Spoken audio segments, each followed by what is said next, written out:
제가 나팔을 들어서 크게 불러 찬미 부를 때 너무 행복하고 감격스럽고 또 벅차서 정말 울 뻔했습니다.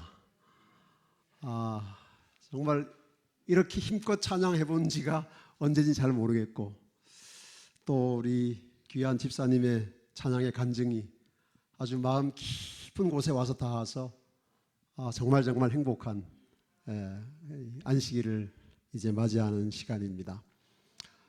연수원에 오신 걸 정말 환영드립니다. 제가 이제 올해 3월부터 연수원에서 사역을 하고 있습니다. 이 강당에서는 첫 집회고요, 제가 와서는.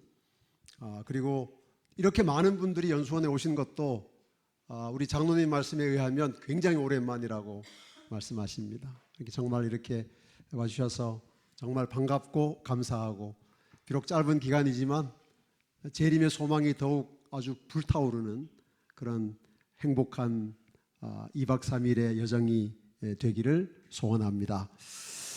저희 연수원 가족들이 드리는 기도는 이렇습니다.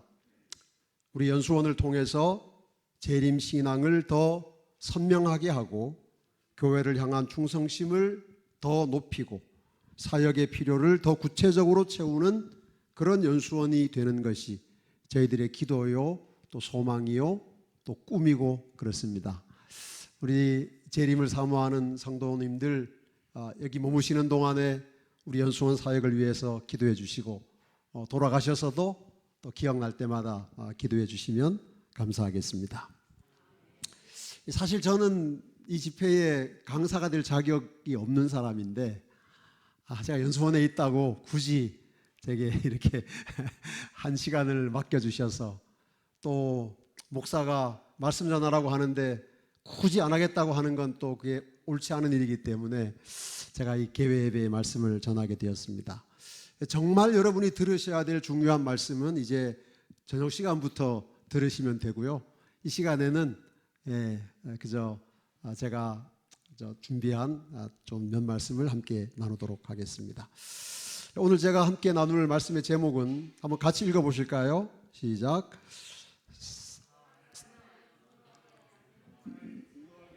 네, 잘 안 보이시나 봐요. 다 같이 다시 읽겠습니다. 시작.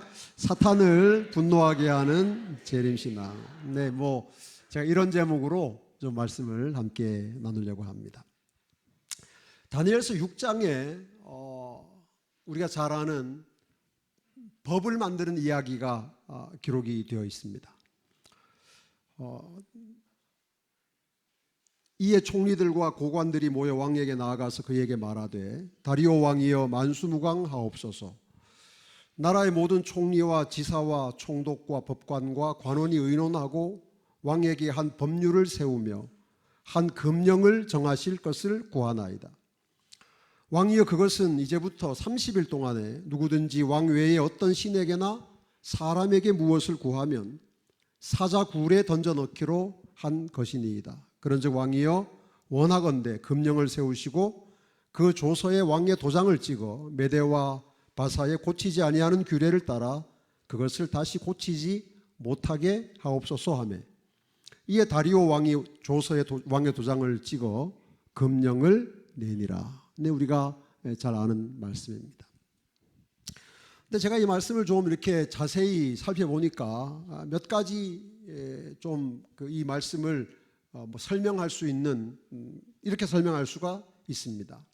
첫째로 이 법은 메데바사의 모든 관원들이, 백성들이 포함되는 것이겠죠. 그러니까 모두가 동의한 법령입니다.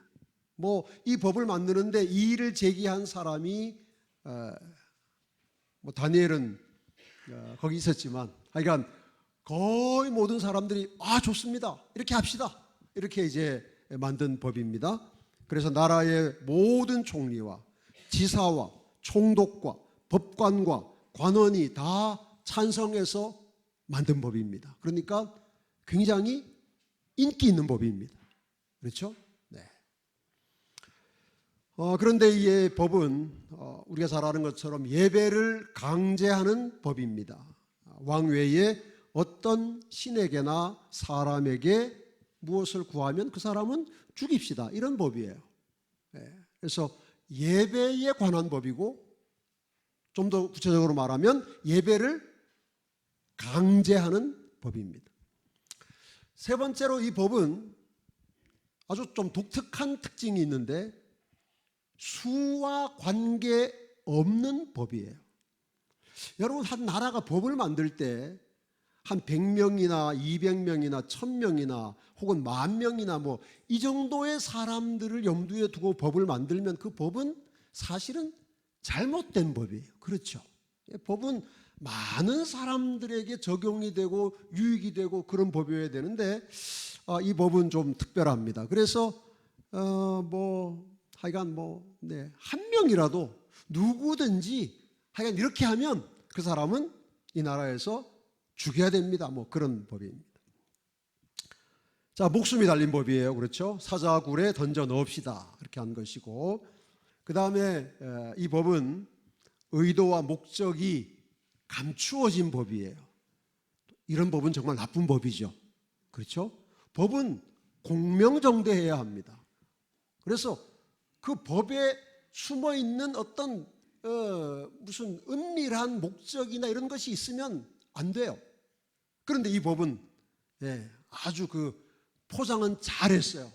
어떤 포장을 했는가 하면 이제 다리오가 메대 나라를 막 얻고 금방 왕이 되었기 때문에 아직 왕권이 약해요. 그리고 제국의 질서도 잘 잡혀 있지 않아요. 그래서 이 총리와 지사와 총독과 법관과 관원들이 왕에게 뭐라고 이야기했는가 하면, 왕이여, 이제 우리가 이 나라가 막 시작이 됐으니 우리 제국을 좀 더 강력하게 하고 또 다리오 왕을 향한 충성심을 아주 최대한으로 끌어올리고 이렇게 하면 우리나라가 정말 아주 강력한 나라가 되니까 이런 특별한 법을 만들어서 한번 시행해 봅시다. 그렇게 한 것입니다. 그런데 그것은 뭡니까? 그죠? 포장한 거예요. 그렇게. 실제로는 이 법을 왜 만들었습니까? 하나님의 사람 다니엘을 향한 질투심과 적개심. 그래서 다니엘을 죽이기 위해서 법을 만들었는데 포장은 아주 멋지게 한 것입니다. 그리고 이제 마지막으로 이 다니엘 6장의 법령은 오랫동안 다니엘을 공격해온 사탄의 최후의 공격이에요. 우리가 다니엘서 읽어보면 이 다니엘 6장 이후에는 더 이상 다니엘에게 주어지는 시험이 없습니다. 그래서 다니엘을 향한 이 사탄의 최후의 공격이 바로 이 다니엘 6장의 법령의 6가지 제가 쭉 한번 정리해 본 특징입니다. 그런데 우리가 잘 아는 것처럼 이 법은 계시록 13장에서 3장에 예언된 마지막 시대에 만들어질 법령의 예고편입니다. 예고편이에요. 우리가 이 말씀 제가 다 읽지 않겠습니다만은 어떻게 다니엘 6장의 법령과 또 계시록 13장의 법령이 이렇게 하나는 예고편이고 하나는 본편인가 좀 한번 간단히 살펴보도록 하겠습니다. 자, 첫째로 다니엘 계시록 13장에서 마지막 시대에 세워질 이 법령은 온 세상이 동의하는 법령입니다. 다니엘 6장의 법령이 온 메대의 사람들이 다 동의했어요. 맞아, 그런 법이 있어야 돼, 그렇게 하면 좋겠어, 이렇게 했던 것처럼 계시록 13장에 예언된 법령도 온 세상이 그 법을 좋아해요. 그렇게 합시다, 그렇게 해야 합니다. 여러분, 대쟁투에 이렇게 기록되어 있습니다. 새끼양같이 두 뿔이 있는 짐승으로 표상된 세력은 북미 합중국임이 이미 알려져 있다.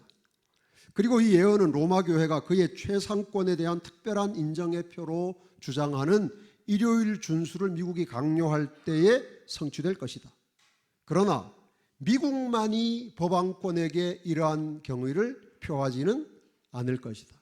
미국이 시작하지만 신대륙과 구대륙 모두에서 법안권은 오로지 로마 교회의 권위로 세워진 일요일 제도의 존중을 통하여 존경을 받게 될 것이다. 네, 우리가 흔히 일요일 휴업령이라고도 하고 주로 일요일 법령이라고 말하는 이 계시록 13장의 법령은 다니엘 6장의 법이 마치 온 제국 사람들이 동의한 가운데 제정되었던 것처럼 이 일요일 법령도 온 세상 이 법을 아주 환영할 것입니다. 자, 두 번째로 이 법은 예배를 강제하는 법령입니다. 그렇죠? 계시록 13장 15절에 그가 권세를 받아 그 짐승의 우상에게 생기를 주어 그 짐승의 우상으로 말하게 하고 또 짐승의 우상에게 경배하지 아니하는 자는 몇이든지 다 죽이게 하더라. 예배를 강제하는 법령입니다. 대쟁투에는 이것이 이렇게 설명되어 있어요. 합중국의 주요한 교회들이 공통적으로 주장하는 교리에 의하여 서로 연합하여 그 국가로 하여금 자기들의 교령을 강제로 실시하게 하고 그들의 제도를 강압적으로 유지하려는 때가 이르면 그때의 개신교 미국은 로마교적 교권 정치의 우상을 만들게 되고 그 필연적 결과로서 이에 반대하는 자들에게는 법률적 형벌을 과하게 될 것이다. 그래서 다니엘 6장의 법과 계시록 13장의 법이 비슷하다는 걸 지금 말씀드린 겁니다. 자, 세 번째로 수와 관계없는 법이에요. 자, 계시록 13장 15절 다시 보겠습니다. 쭉 한 다음에 맨 마지막에 보면 짐승의 우상에게 경배하지 아니하는 자는 몇이든지 다 죽이게 하더라 그랬습니다. 몇이든지. 그러니까 여러분 이 몇이든지라는 말은 아무리 많아도 죽이고 또 반대로 아무리 적어도 죽이는 거예요. 한 명만 있어도 그렇게 할까요? 여러분 계시록 13장의 법은 이 세상에 그 법으로 사탄이 제거하고 싶은 사람이 한 명만 있어도 그 법을 만들까요? 그렇습니다. 네, 몇이 숫자와 상관이 없어요. 네. 자, 네 번째 목숨이 달린 법령입니다. 그렇죠? 다 죽이게 하는 법이고 그 다음에 다섯째로 의도와 목적이 은폐된 법령입니다. 그래서 정말 다니엘 6장의 법과 아주 거의 쌍둥이라고 할 수 있겠어요. 그래서 하나님의 진노를 달래기 위한 생각으로 혹은 이렇게 하면 도덕이 크게 개선될 것이다. 이렇게 이제 그런 명분으로 계시록 13장의 이 법령을 만드는 것입니다. 이 법이 있으면 사회가 안정이 될 거야. 또 가정이 화목하게 될 거야. 도덕성이 회복될 거야. 그리고 요즘 이제 많은 분들이 이야기하는 환경보호. 이 지구가 이렇게 가서는 금방 망가지니까 적어도 강력한 조치를 취해서 환경을 살리자. 이렇게 이제 의도와 목적이 은폐된 법령이 이 계시록 13장의 법령이고 다니엘서 6장의 법령입니다. 마지막으로 계시록 13장의 이 일요일 법령은 하나님의 율법을 남은 자손을 향한 사탄의 마지막 공격입니다. 다니엘 6장의 법이 다니엘을 향한 사탄의 마지막 공격이었던 것처럼 계시록 13장의 일요일 법령도 남은 자손을 향한 사탄의 마지막 공격이 될 것입니다. 그 이후에는 그 이후에 이제 재앙들이 있겠지만 그것은 우리의 운명에 결정을 영향을 미치지는 않을 것이기 때문입니다. 그래서 여기 교회증언 7권에 이렇게 기록했습니다. 하나님의 율법을 인간의 율법으로 대치시키는 것, 순전히 인간의 권위에 의해 성경의 안식일 대신에 일요일을 높이는 것은 드라마의 마지막 장면이다 그랬어요. 드라마의 마지막 장면. 이렇게 다른 것으로 바꾸어 놓은 것이 세계적인 것이 될 때 하나님께서는 자신을 나타내실 것이다. 예, 그래서 제가 지금까지 다니엘 6장의 법령과 계시록 13장의 법령을 비교해서 말씀을 드렸습니다. 여러분, 일요일 법령은 좋은 것입니까? 안 좋은 것입니까?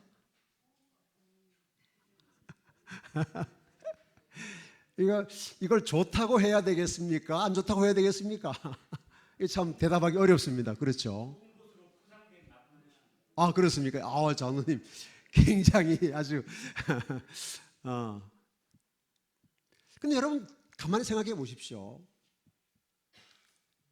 계시록 13장에 이 일요일 법령이 반드시 제정될 것이 예언되어 있다면 우리가 이것을 피해갈 방법은 있습니까? 없습니까? 없습니다. 없어요. 그렇죠? 반드시 이 일이 일어나야 합니까? 물론 우리가 일요일 법령이 제정되지 않도록 노력하라고 그랬어요. 화이트인 엘렌 화이트, 노력해야 돼요. 그리고 지혜롭게 그 일요일 법령을 잘 극복하고 피해갈 수 있는 모든 방법을 찾고 그렇게 해야 합니다. 그럼에도 불구하고 우리가 일요일 법령을 피할 수는 없습니다. 반드시 일어나야 되는 일이에요. 이 일이 있어야 드라마의 마지막 장면이 있어야 이제 그 다음에 하나님께서 우리를 위해서 하실 일을 하기 때문에 그렇죠. 그래서 일요일 주업령을 우리가 기다릴 필요는 없는 것 같지만 사실은 또 기다려야 됩니다. 그렇죠. 왜요? 이것 없이는 우리가 예수님의 재림을 못 맞이하니까. 그러니까 기왕에 있을 거면 빨리 오는 게 나아요. 우리가 코로나를 지나면서 배운 게 있죠. 걸리는 게 낫겠다. 여러분도 혹시 그런 생각 해보셨어요? 저는 아직까지 못 걸렸는데 오랫동안 빨리 걸리고 싶었어요. 이거 걸리면 그냥 속 시원하고 그냥 될 텐데. 근데 아직까지 못 걸렸는데. 걸리신 분들은 또 좋다고 그러더라고요. 저희 아들 식구들은 다 걸렸는데 손자까지 다 걸렸는데 걸리고 나니까 얘들이 용감해지더라고요. 걸렸는데 그래서 그거 보면서 이게 참 그런 생각이 들었어요.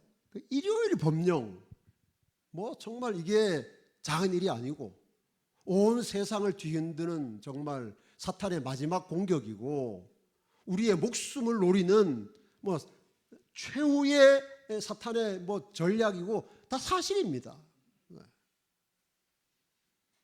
그런데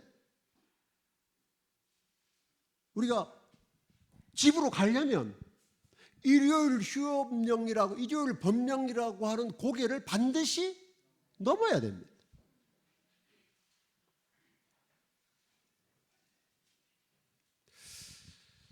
제가 우리가 재림을 촉진해야 된다 이제 이런 말씀이 있어요. 증언에. 그렇죠? 여러분 우리가 재림을 촉진한다 할 때 흔히 생각하는 건 우리가 맞아. 복음을 열심히 전하면 이제 복음이 땅끝까지 전해지면 예수님 오신다고 했으니까 그게 예수님의 재림을 촉진하는 것일 거야. 그렇게 이제 많이 생각합니다. 그 말 맞죠? 그런데 재림을 촉진하는 것은 복음을 전하는 것만 있는 건 아닙니다. 여러 가지 면에서 우리가 재림을 촉진해야 되는데 여러분 재림을 촉진하려면 반드시 일요일 법령을 빨리 만들어야 합니다. 이게 말이 돼요? 우리가 만드는 건 아닙니다. 우리가 만들 수는 없어요. 그런데 일요일 법령이 제정되는 일에 우리가 해야 될 일이 있습니다. 오늘 제가 그거 말씀드리고 싶은 거예요. 자, 여러분 여기 대쟁투 607쪽에 여기 제가 제목을 일요일 법령 언제 제정될까 알고 싶으시죠? 이것만 알면 좋으시겠죠? 야, 이거 일요일 우리 재림교인들이 가장 관심 있는 것 중에 하나가 예수님의 재림 다음에 요거라고요. 그렇죠? 예수님 재림 언제일까 제일 관심이 있고, 그다음에 일요일 휴업령 언제 내릴까? 저도 어릴 때부터 정말 많이 듣고 관심이 있었는데 제가 오늘 알려드리겠습니다. 자, 진리를 옹호하는 사람들이 일요일을 안식일로 존중하지 않게 될 때 그들 중 어떤 사람들은 옥에 갇히게 되고 어떤 사람들은 추방을 당하고 어떤 사람들은 노예처럼 취급될 것이다. 인간의 지혜로 볼 때 지금은 이런 일이 있을 수 없을 것처럼 보인다. 네. 지금 사실 일요일 휴업령 이야기하면 저 사람이 아직도 저런 소리를 하는구나 그러는 사람들이 재림교회 안에도 많이 있습니다. 네. 제가 전에 섬기던 어떤 교회에 부임했는데 장로님이 그러셨어요. 아주 저보다 나이 훨씬 많으신 장로님인데 목사님은 일요일 휴업령을 믿습니까? 이렇게 물어보시더라고요. 저는 그걸 믿지는 않아요. 그럼 믿을 대상은 아닌데 있는 건 확실합니다. 근데 재림교인 중에도 이제 지금 같은 세상에 무슨 일요일 휴업령 그게 말이 되냐? 제가 보기에도 그렇습니다. 말이 안 돼요. 여기 증언에도 그렇게 돼 있어요. 인간의 지혜로 볼 때 지금은 이런 일이 있을 수 없을 것처럼 보인다. 그러나 사람들을 제어하고 있는 하나님의 신이 물러가고 사람들이 하나님의 율법을 미워하는 사탄의 지배 아래 놓이게 되면 이상한 현상이 생기게 될 것이다. 사탄이 일합니다. 사탄이 사람들을 하나님의 율법을 미워하게 충동질합니다. 그래서 그럼 여러분, 사탄은 왜 사람들이 하나님의 율법을 미워하게 만들까요? 사탄은 왜 그럴까요? 사탄이 화가 나기 때문입니다. 사탄이 분노하기 때문입니다. 자, 여러분, 우리가 다시 다니엘서 6장으로 돌아가 보겠습니다. 왜 사탄이 메대 제국의 그 많은 관리들의 마음을 충동질해서 다니엘 한 사람을 죽이기 위한 특별한 법을 만들었는가? 그 이유가 여기 다니엘 6장 4절 5절에 이렇게 기록되어 있습니다. 이에 총리들과 고관들이 국사에 대하여 다니엘을 고발할 근거를 찾고자 하였으나 아무 근거, 아무 허물도 찾지 못하였으니 이는 그가 충성되어 아무 그릇됨도 없고 아무 허물도 없음이었더라. 그들이 이르되 이 다니엘은 그 하나님의 율법에서 근거를 찾지 못하면 그를 고발할 수 없으리라 하고. 여러분, 지금 사탄이 화났습니까? 화났어요, 안 났어요? 왜 화났어요, 사탄이? 사탄이 다니엘을 샅샅이 뒤졌는데, 모든 뒷조사를 다 했는데 다니엘을 넘어뜨릴 무슨 죄를, 비리를 못 찾아낸 것입니다. 다니엘이 오랫동안 수십 년 동안 최고위직에 있었는데 뇌물을 한 푼도 안 받은 거예요. 자기 마음에 맞는 사람 그냥 몰래 승진시켜주고 이렇게 한 일을 한 번도 안 한 거예요. 세금을 요만큼도 안 떼먹은 거예요. 가짜 영수증을 한 장도 안 만든 거예요. 여러분, 사탄은 이런 걸 발견하면 기분이 좋을까요? 못하면 기분이 좋을까요?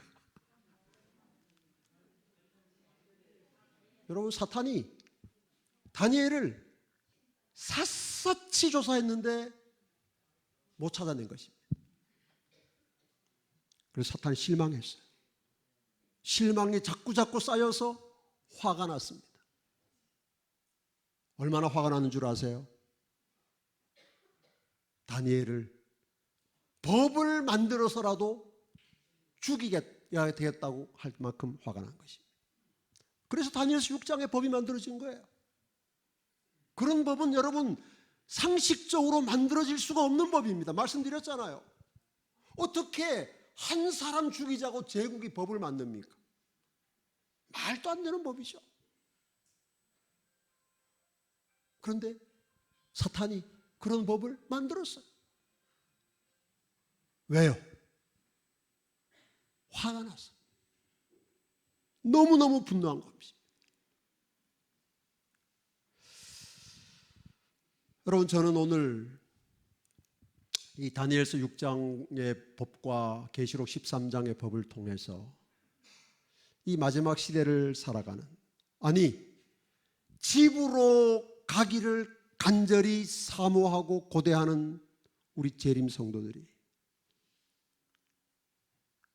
어떤 사람이 되어야 할 것인지에 대해서 함께 고민해 보고 싶은 것입니다. 여러분, 다니엘에게 분노한, 다니엘의 순결하고 거룩한 삶에 분노한 사탄이 다니엘을 죽이기 위해서 메대의 법을 만들었다면 계시록 13장의 법령은 왜 만들까요? 왜요?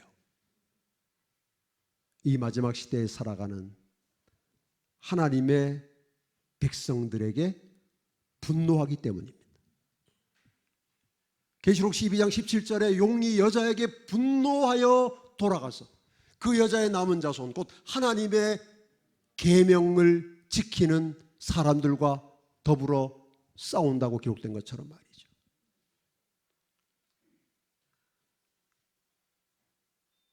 우리의 사명은, 재림 성도의 사명은, 집으로 가야 할 하나님의 백성들의 사명은 사탄을 분노하게 하는 것입니다. 사탄을 화나게 만들어야 합니다.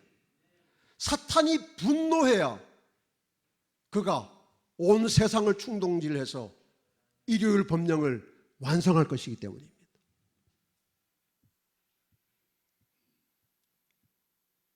그 일이 없으면, 우리가 사탄을 분노하게 하지 못하면 남은 백성이, 여자의 남은 자손이, 하나님의 계명을 가지고 예수의 증거를 가진 하나님 백성들이 사탄을 정말 미치게 할 만큼 분노하게 하지 않으면 사탄은 일요일 법령을 만들 필요가 사실은 없는 것입니다.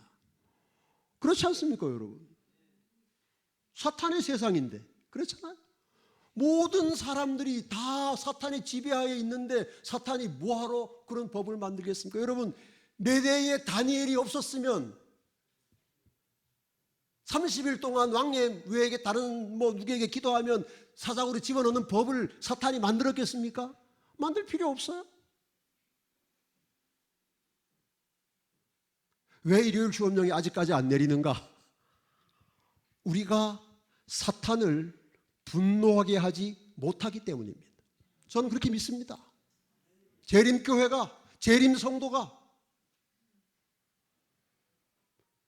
사탄의 백성 비슷하게 살고 있으면, 사탄의 백성인지 아닌지 분간이 안 되게 살고 있으면 뭐하러 사탄이 온 세상을 충동질해서 이 작은 무리를 없애는 법령을 만들겠습니까?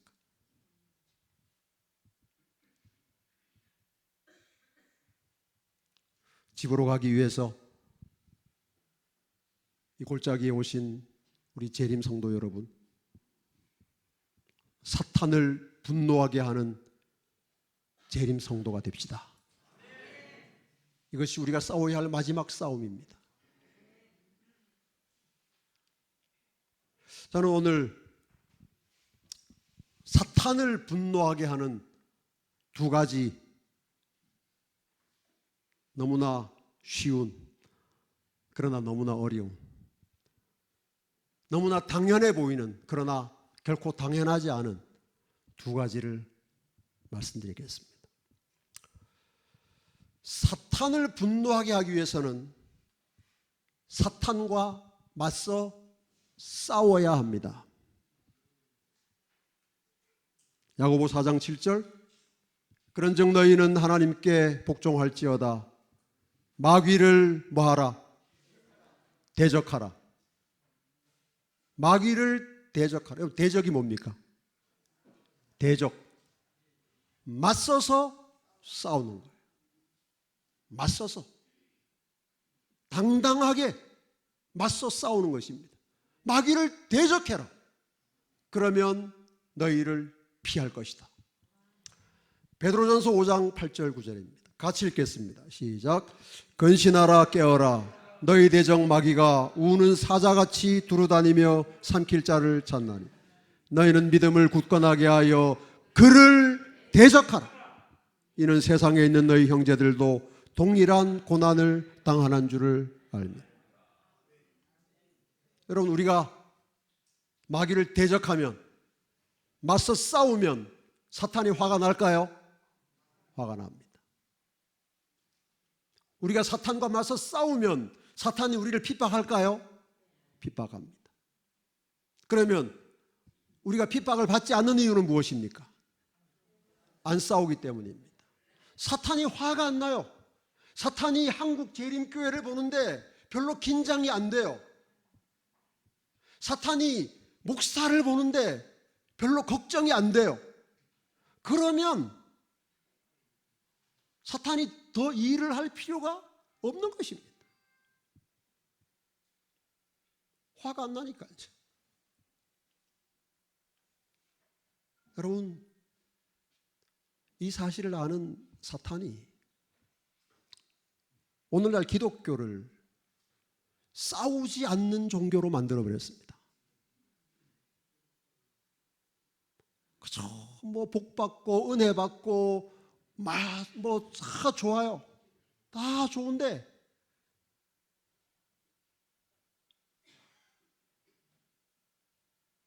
기독교가 이 세상에 존재한 이래로 어쩌면 지금처럼 싸움이 없는 때는 없었습니다. 안 싸웁니다. 이제는 싸울 필요가 없어요. 그럼 재림신앙도 뭐 물론 좀 뭐 다른 개신교보다는 좀 더 싸우겠지만, 여러분 요즘 뭐 그렇게 싸우실 일이 있습니까? 직원회 때는 좀 싸우는 것 같아요. 근데 정말 이제는 뭐 우리가 무슨 안식을 지킨다고 싸웁니까? 뭐 양심을 지키겠다고 군대 가서, 정말 요즘은 정말 싸울 일이 거의 없는 세상이 됐어요. 그게 참 좋죠. 근데 좋은 게 아니라 이게 사탄이 화나지 않는 이유입니다. 사탄이 하나님 백성들을 보고 별로 화가 안 나요. 왜냐하면 걔들이 자꾸 와서 싸워야지 화가 날 텐데 가만히 있으니까. 여러분, 여기 또 교회 증언 5권의 증언을 좀 제가 보겠습니다. 그리스도인의 생애는 하나의 싸움이다. 사도 바울은 그가 믿음의 선한 싸움을 싸울 때 정사와 권세를 대항하여 싸우고 있었다고 말한다. 다시 그는 너희가 죄와 싸우되 아직 피 흘리기까지는 대항치 아니한다고 주장한다. 과연 그렇다. 오늘날은 죄를 간직하고 변명한다. 예리한 성령의 검, 하나님의 말씀이 심령을 쪼개지 않는다. 싸우지 않는 신앙이. 안 싸우고도 신앙생활이 돼요.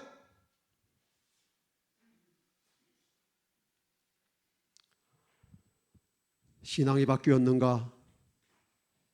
하나님께 대한 사탄의 적의가 감소되었는가?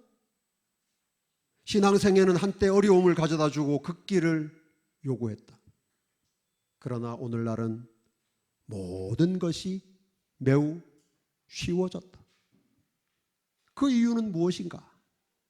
하나님의 백성이라고 공언하는 자들이 흑암의 세력과 타협했기 때문이다. 안 싸웁니다.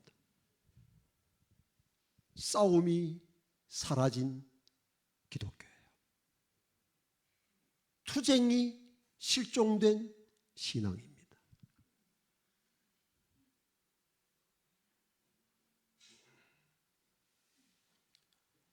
이것이 어쩌면 우리의 신앙의 가장 심각한 문제일 수 있습니다. 왜냐하면 우리가 안 싸울 뿐이지 하나님을 안 믿는 것은 아니니까. 그렇죠? 네? 신앙생활 하는데 편하게 하면 할수록 좋은 거지. 그렇지 않습니까? 꼭 뭐 옛날처럼 그렇게 막 직장에서 쫓겨나고 뭐. 여러분, 제가 대학 다닐 때만 해도 제가 방학 때 시골에 내려가면 그 강원도 황지 교회에 학생들이 많이 있었는데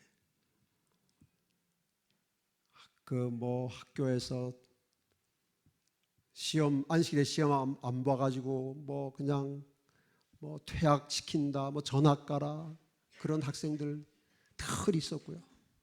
지금도 기억나는 게 자는데 하루는 밤에 겨울인데 눈 오는데 고등학생 저보다 한 살 아래인 고등학생이 밤에 맨발로 교회로 뛰어들어왔어요. 집에서 쫓겨나가지고 두들겨 맞다가. 그게 뭐 여러분 제가 고등학생 때니까 한 40년 전, 한 50년도 안 된 때입니다. 40여 년 전에는 그렇게 싸웠어요. 여기도 뭐 군대 가서 싸우신 분들 얼마나 많이 계세요. 근데 정말 이제 싸우지 않아도 되는 신앙, 편안한 안락한 그런 신앙 너무나 일반화되어 있지 않습니까? 그래서 여러분 여기 사도행적 476쪽에는 대부분의 기독교의 상태를 이렇게 설명하고 있습니다.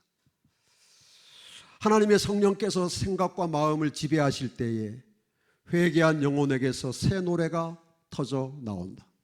좋습니까? 이는 자신의 경험 가운데 하나님의 약속이 성취되었고 그의 허물과 죄가 용서되었다는 것을 깨닫기 때문이다. 훌륭한 그리스도인입니까? 그는 하나님의 율법을 범한 것에 대하여 하나님께 회개하였고 인류로 의롭다 하심을 받게 하기 위하여 돌아가신 그리스도께 대한 신앙을 나타냈다. 훌륭한 그리스도인입니까? 그는 우리 주 예수 그리스도로 말미암아 하나님으로 더불어 화평을 얻었다. 네, 아멘입니다. 네, 여러분,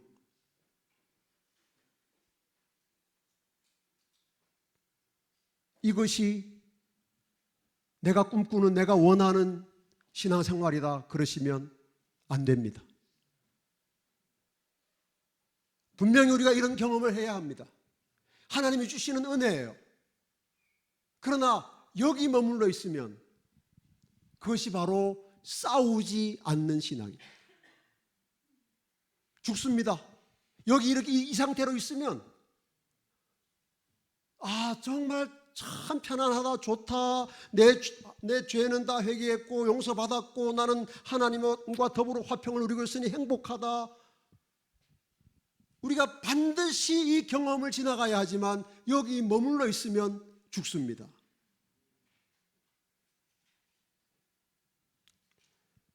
그러나 이러한 경험을 했다고 해서 방금 읽은 이 말씀이에요. 이러한 경험을 했다고 해서 그 그리스도인이 팔짱을 끼고 그를 위해서 성취된 것으로 만족해서는 안 된다. 영적인 왕국에 들어가고자 결심한 사람은 흑암의 왕국의 군대의 지원을 받는 온갖 거듭나지 않은 성질의 세력들과 분노가 그를 대적하고 있다는 사실을 발견할 것이다. 날마다 그는 헌신을 새롭게 하고 날마다 악과 맞서 싸워야 한다. 그러니까 여러분, 이게 이제 우리가 경험하는 칭의의 경험인데 여기에 머물러 있어서는 안 되는 거예요. 싸워야 합니다. 날마다 헌신을 새롭게 하고 날마다 악과 맞서, 사탄과 맞서 싸워야 합니다.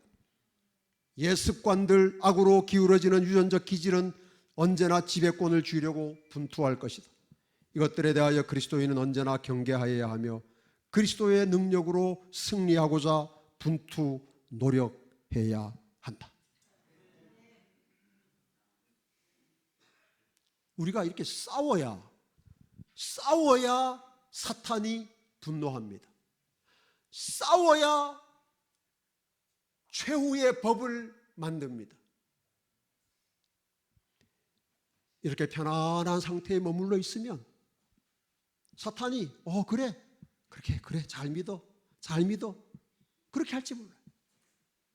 그러나 우리가 사탄과 맞서 싸울 때 하나님께서 우리에게 더 큰 은혜를 주시고 더 큰 힘을 주셔서 마침내 대쟁투를 끝나게 하실 것입니다.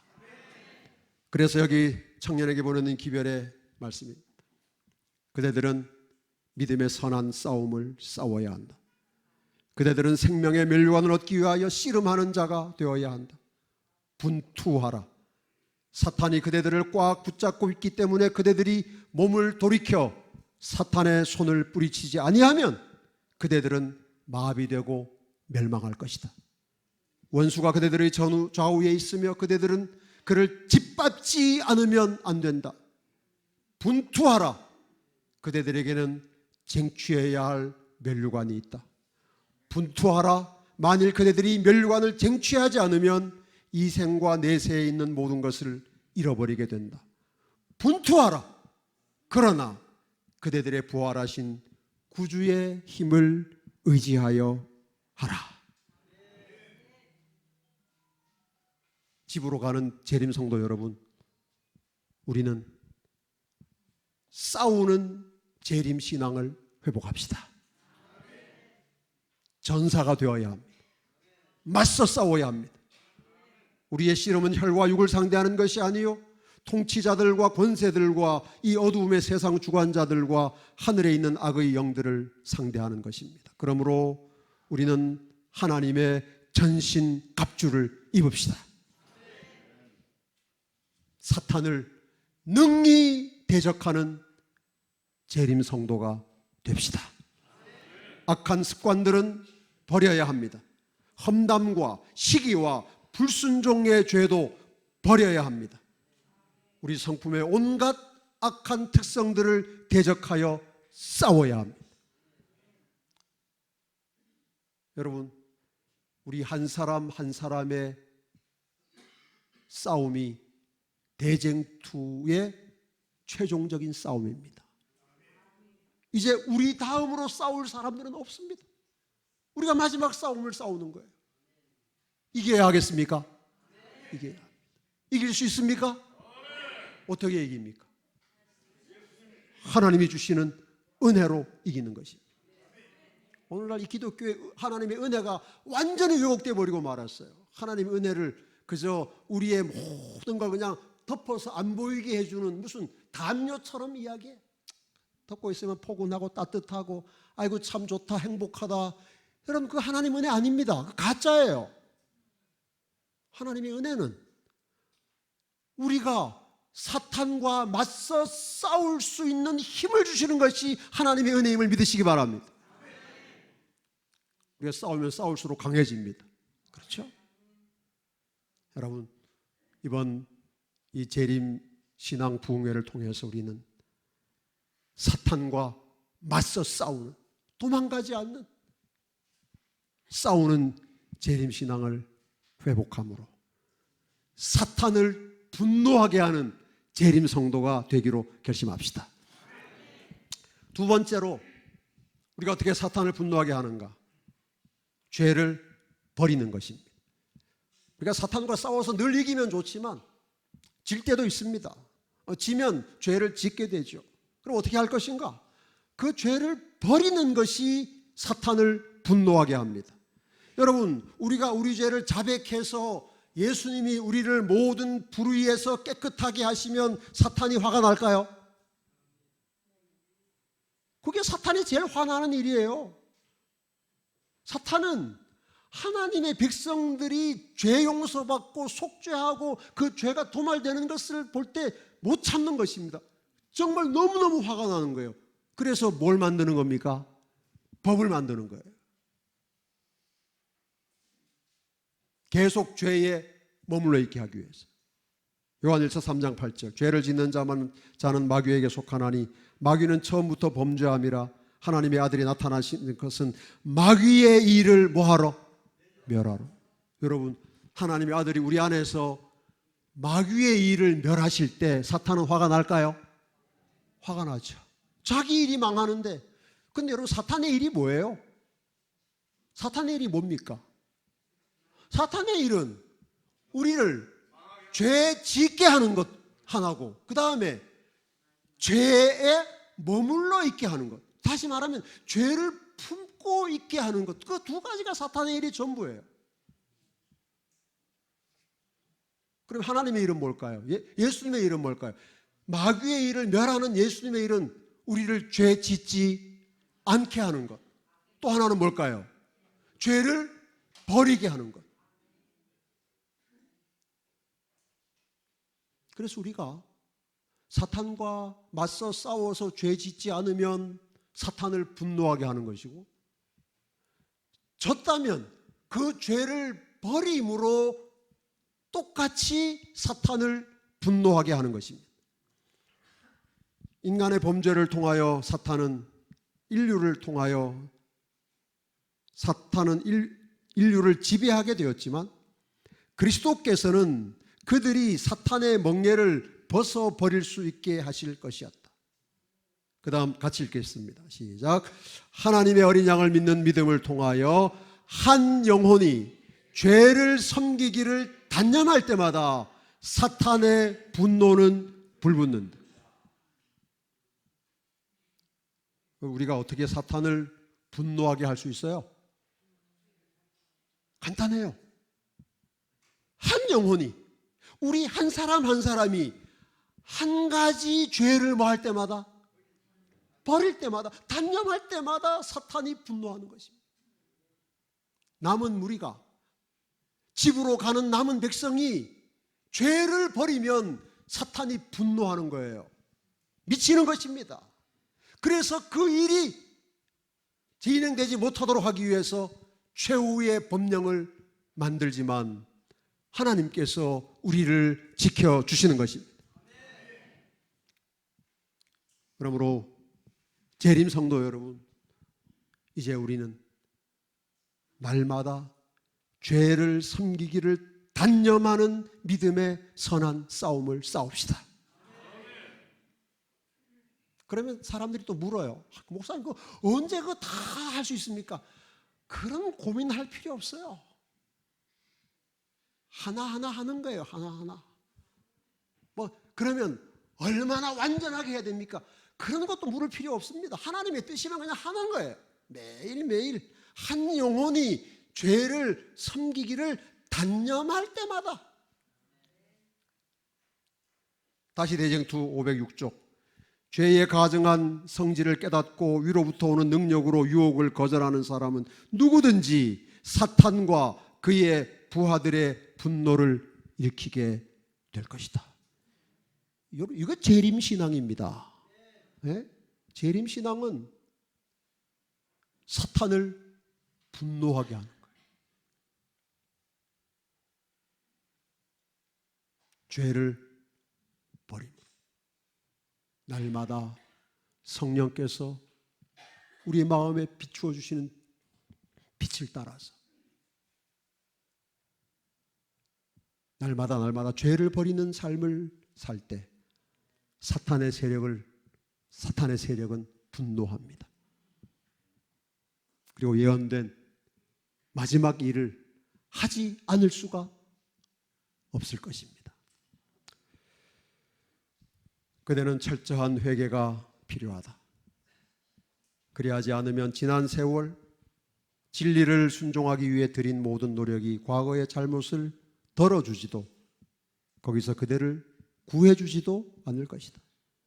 예수께서는 철저한 개혁을 요구하신다. 그리하면 그분께서는 그대를 도우시고 축복하시고 사랑하시사 그분의 가장 귀한 피로 그대의 죄를 없이 하실 것이다. 자, 여러분, 저는 오늘 우리가 어떻게 사탄을 분노하게 할 것인가에 대해서 말씀을 드렸습니다. 우리가 이런 말이 있어요. 잠자는 사자를 건들지 마라. 네. 잠자는 사자는 건들면 안 됩니다. 그러나 잠잠한 사탄은 건드려야 합니다. 찔러야 합니다. 공격해야 합니다. 분노하게 만들어야 합니다. 그것이 우리의 사명입니다. 그것이 하나님께서 남은 교회에 맡기신 사명이에요. 어떻게 할 것입니까? 사탄과 맞서 싸움으로 할 것입니다. 죄를 온전히 버림으로 할 것입니다. 여러분, 우리가 이 싸움을 싸울 수 있도록 하기 위해서 하나님이 우리에게 주신 무기가 예언의 신의 증언입니다. 이제 저는 말씀을 마치면서 우리 사랑하고 존경하는 우리 한국 재림교회를 위해서 기도하시는 재림 운동에 헌신하시는 우리 믿음의 가족들께 호소드립니다.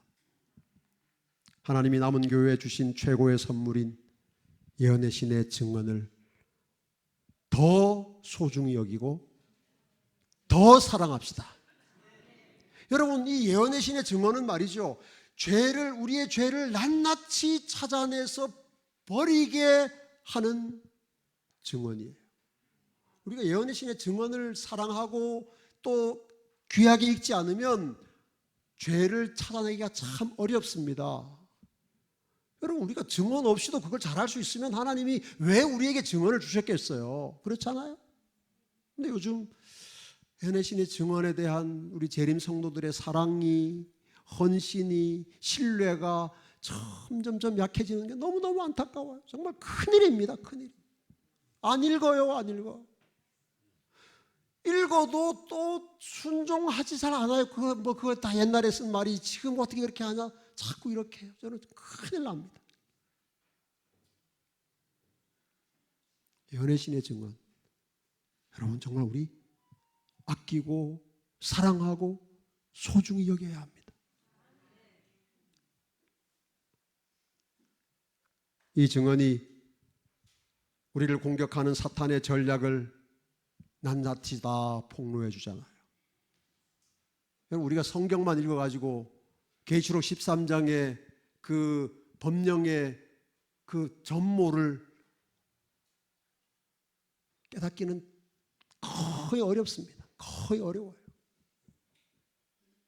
증언을 통하여 이 기별이 주어졌으니까 계시록 13장의 그 법령의 정신이 무엇인지, 과정이 어떻게 되는지, 목적이 무엇인지, 결과가 무엇인지 우리가 다 알게 되지 않습니까? 그런데 우리가 이 예언의 신의 증언을 그저 있으면 좋고 없어도 괜찮고 이렇게 여기면 되겠습니까? 정말 이것은 이 재림 성도에게는 정말 큰 재난이고 재앙입니다.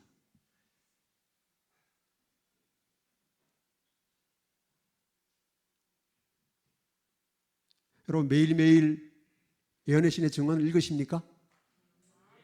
매일매일 읽으셔야 됩니다. 매일 읽으셔야 됩니다. 매일.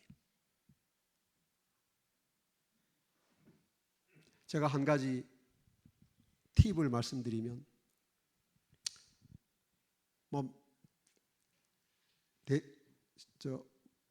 구조와 선지자부터 각 시대 대쟁투까지 5권에다가 산상보훈과 실물교훈을 합하면 7권인데 그 7권이 이제 성경 창세기부터 계시록까지를 다 설명하고 해석하는 그런 내용이잖아요.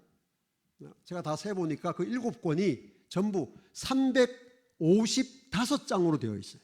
355장. 네. 뭐가 생각이 나시죠? 뭐가 생각나세요? 옳지, 장로님 감사합니다. 하루에 한 장씩 읽으면 1년이면 이 7권을 한 번 다 읽을 수 있어요. 여러분, 이렇게 10년을 읽으면 저는 정말 우리가 말이죠, 정말 하나님께서 우리에게 주신 이 모든 빛에 대해서 아주 너무나 확실하고 분명한 이해를 하게 될 것이라고 믿습니다. 하나님이 우리에게 하시고 싶은 말씀을, 주시고 싶은 빛을 이미 다 주셨어요. 그런데 우리가 안 보니까 모르는 거예요. 하나님 얼마나 답답하시겠습니까? 얘들이 빨리 이걸 읽고 지금 빨리 사탄을 진짜 분노하게 해야 되는데.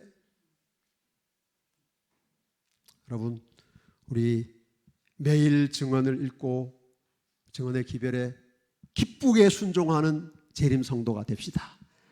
그러면 사탄이 긴장할까요? 긴장합니다. 화가 날까요? 화가 납니다. 한국 성도들이 그렇게 살면 한국 교회를 향해서 사탄이 분노할까요? 분노합니다. 그래서 저는 진짜 일요일 법령이 미국보다 한국에서 먼저 내리면 좋겠어요. 뭐 그렇게 되지는 않겠지만 정말 깨어서 우리에게 맡기신 사명을 잘 감당하도록 하십시다. 한 말씀 이제 이야기를 좀 드리고 오늘 마치려고 합니다. 제가 한 10년 전에, 10년도 좀 더 됐고 2010년입니다. 2010년 제가 어느 날 경기도 이천에 있는 다산고등학교에서 학생들에게 말씀을 전하고 집으로 돌아오는 길에 차를 타고 쭉 오다가 그 서울의 잠실 종합운동장 근처에서 이렇게 쭉 오다가 올림픽대로로 내려가는 램프로 이렇게 내려가는데 거기에는 항상 차들이 많이 막혀 있어요. 천천히 가는데 차들이 많이 막히는데 항상 뭘 파는 분들이 있잖아요. 뻥튀기도 팔고 뭐 팔았는데 어떤 분이 거기서 뭘 팔고 있어요. 그러면 많으니까 쑥 지나가는데 그 여자분인데 책을 읽는 거예요. 저분은 왜 장사를 안 하고 책을 읽을까? 좀 궁금했어요. 그런 사람은 잘 없으니까. 그래서 가면서 이제 천천히 하니까 계속 관심이 있어서 이렇게 보는 겁니다. 근데 가까이 가서 보니까 이분이 보고 있는 책이 시대의 소망이에요. 그래서 제가 보는 순간에 아주 어떻게 저기서 시대의 소망을 읽지? 그래서 제가 도저히 그냥 지나칠 수 없어서 이제 한참 가다가 그 차를 세우면 안 되는 길인데 그냥 차를 세웠어요. 그리고 제가 갔습니다. 가니까 이제 그분이 제가 기척이 나니까 김밥 드릴까요? 저는 김밥 하는지도 몰랐어요. 김밥을 파시더라고요. 그래서 사실은 제가 안식일교회 목사입니다. 뭐 시대의 소망 읽으니까 당연히 재림교회 아니겠어요. 근데 이분이 깜짝 놀라면서 그러세요? 제가 가다가 시대 소망 읽고 계셔서 제가 이렇게 도무지 제가 그냥 못 지나가서 이렇게 왔습니다.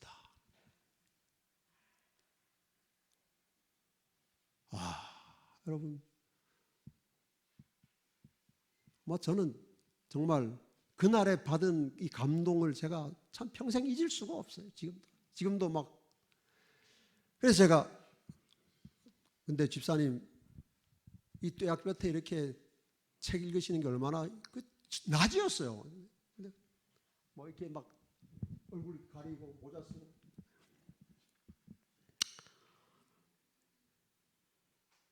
집사님 어느 교회 나가세요? 궁금하니까 물어봤더니 목사님 저 말 못합니다. 말 못합니다. 그러면서 이분이 하시는 말씀이 사실은 목사님 한 달 전에 남편이 하는 사업이 부도가 났습니다. 근데 뭐 당한 일인데 근데 뭐 참 막막하고 힘들지만 이렇게 가만히 있을 수 없어서 어떤 사람이 김밥 장사해보라고 그래서 김밥 가지고 나왔는데 하루 종일 있으면 힘들고 그래서 제가 연애신 가지고 나와서 같이 읽습니다. 그러면서 그분이 저한테 부탁하신 말씀이 목사님 어디 가서 절대 이야기하지 마세요. 제가 약속 안 했습니다. 그래서 약속 안 했기 때문에 말씀드리는 거예요. 혹시 여기 그분이 계시면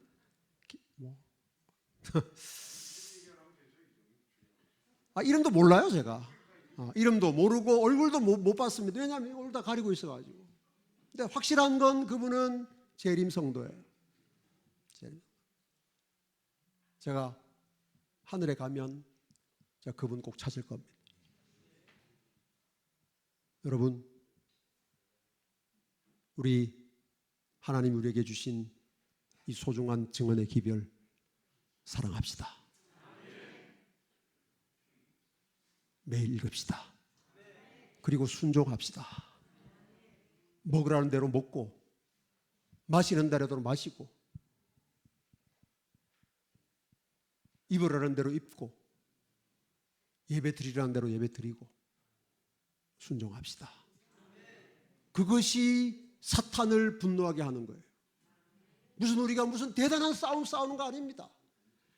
매일매일 일상의 삶 속에서 하나님 말씀에 순종하고 하나님이 주신 기별 소중히 여길 때 사탄은 분노하는 것입니다.